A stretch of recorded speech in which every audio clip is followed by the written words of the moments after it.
The hidden driver of the Southwest Florida real estate market. This is Jeff Dumbarella. I'm the director of the Southwest Florida Real Estate Association and the broker of Steelbridge Realty, here to share some knowledge with you.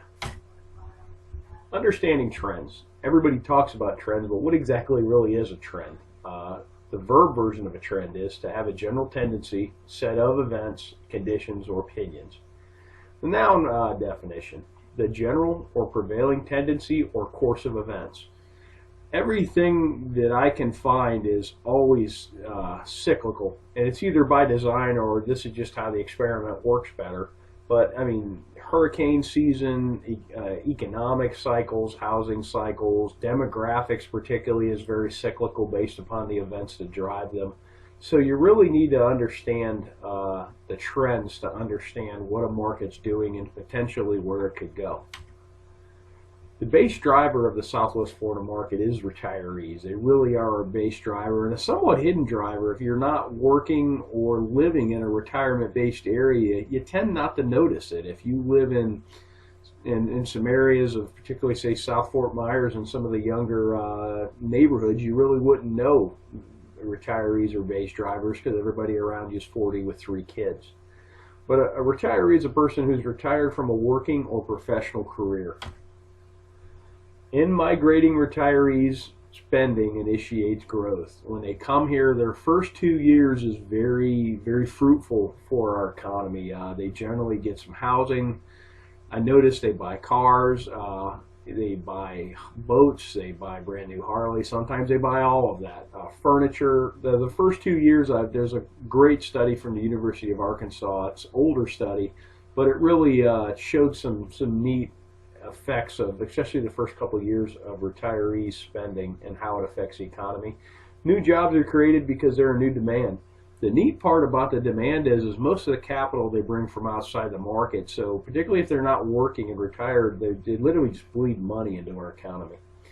And then some households, they build new houses. Some of them rent, some of them purchase, all of which creates jobs and income.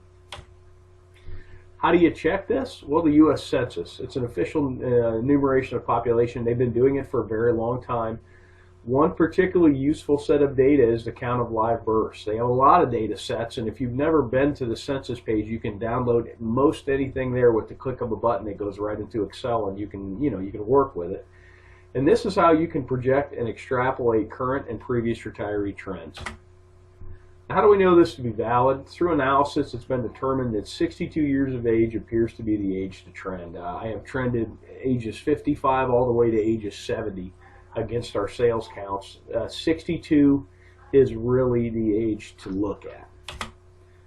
The simple math always sheds the most illuminated path. Okay, our market crashed in 2005 through 2007. If you go back 62 years, that's 43 through 45, World War II caused a large drop in the U.S. birth rate. Lo and behold, 62 years later, all the retirement centers in this country crashed first. When the bubble blew, it was Florida, Arizona, and Nevada, Las Vegas that blew first, and those were heavy retiree pockets, and that's what popped the bubble. Take a look at the last cycle. Here's our sales counts, and here's the live births. Charted against one another. Now bear in mind, when the market blew up, everybody pulled back, but what's neat is when the market started to tick up again, it perfectly coincides with the retirees. March of 2008 was the first time we had a year-over-year sales increase in sales counts, and that perfectly correlates with the beginning of the baby boomers. Notes on the last cycle. You really have to understand the last cycle initially formed out of growth from retirees and then turned into a full-blown leverage-induced mania from 2004 to 2006. So what do these trends project about 2016? Well, we're going to talk about that at Real Estate Roadmap 2016. It's going to be October the 20th, Tuesday, 5 to 7:30. Make sure you get there at 5. We're doing a really neat speed networking where you're going to get the opportunity to meet everybody in that room, because I know about you guys, but when I go to a networking event, I generally talk to 3 or 4 people, mainly because it takes me 20 minutes to say hi, but you'll leave these events and you wish you could have met more people and made more contacts. And speed networking, this should be a great vehicle to do that. It's at the marina at Edison Ford. And there's a link to this below this video if you have any questions. Thanks for watching. I hope this information is useful to you, and make it a great day.